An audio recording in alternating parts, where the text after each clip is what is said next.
This is 515. I'm Raven. Today's not the golf episode that I promised.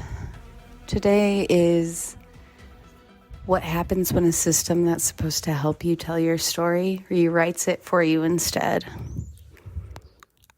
I just got home from court. My mascara is not where it started this morning. And I need to process before I go back to talking about fairways and battlefields and my golf crew.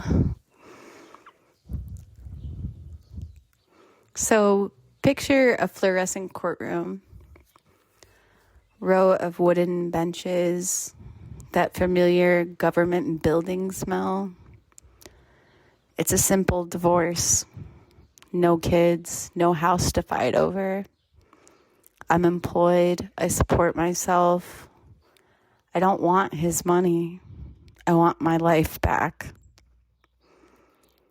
The judge starts reading the petition, my petition. And then she looks up at me over her glasses and says, "Did you even read your petition?" My stomach drops. Because in that moment, I realized the version of me sitting in her file is not the person standing in front of her. On paper, I'm unemployed. On paper, I'm asking for maintenance. On paper, I want him to pay my lawyer.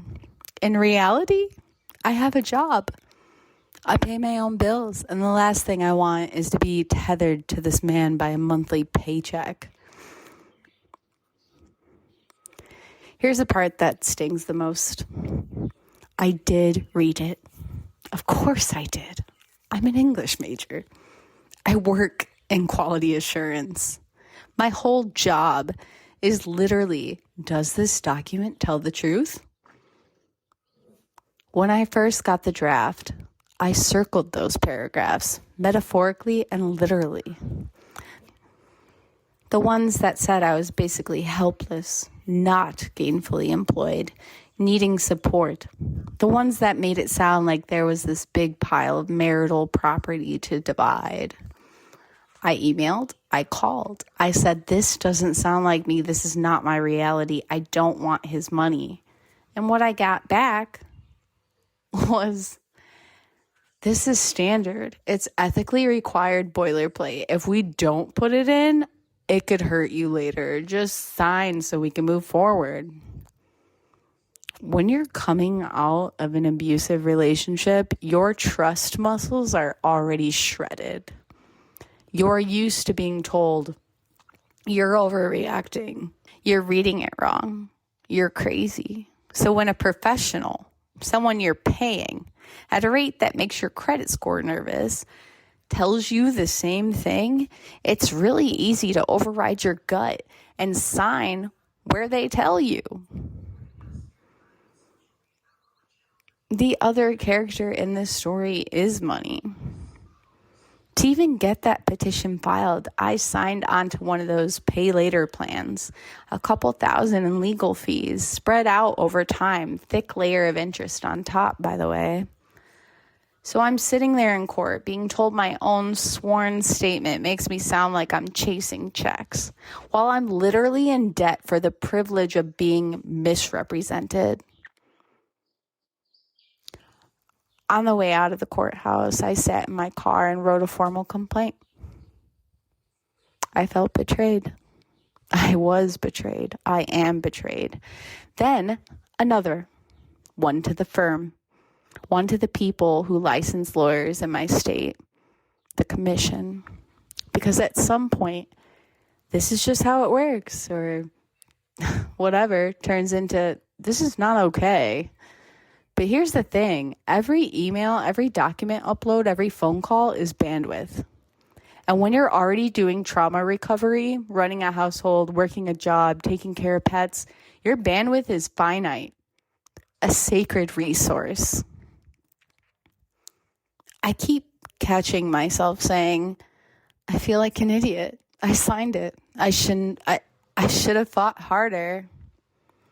But here's the reframe I'm working on, and maybe you need it too.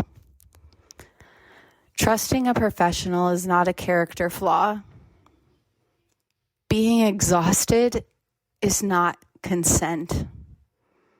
Paper can lie about you. Systems can misquote you. That doesn't make their version of you more true than yours. Today, my small act of resistance was sending that complaint and then consciously clocking out of the whole mess. I don't have to spend the rest of the day auditioning for the role of quote-unquote good victim or perfect petitioner. I can just be a person who went to court, had a rough morning, and lived to tell the story. I didn't like seeing him there. I didn't like how boisterous and pretend he was, if that makes sense.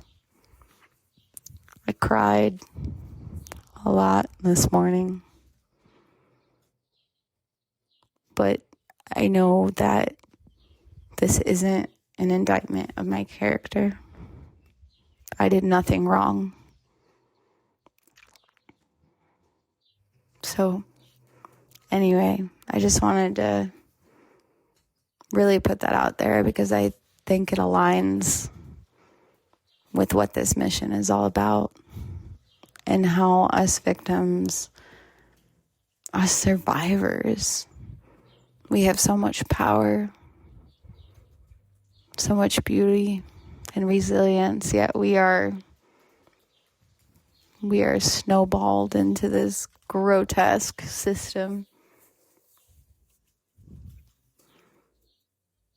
So next time, we're going back to the golf course. Fairways and battlefields, ladies of the garden club.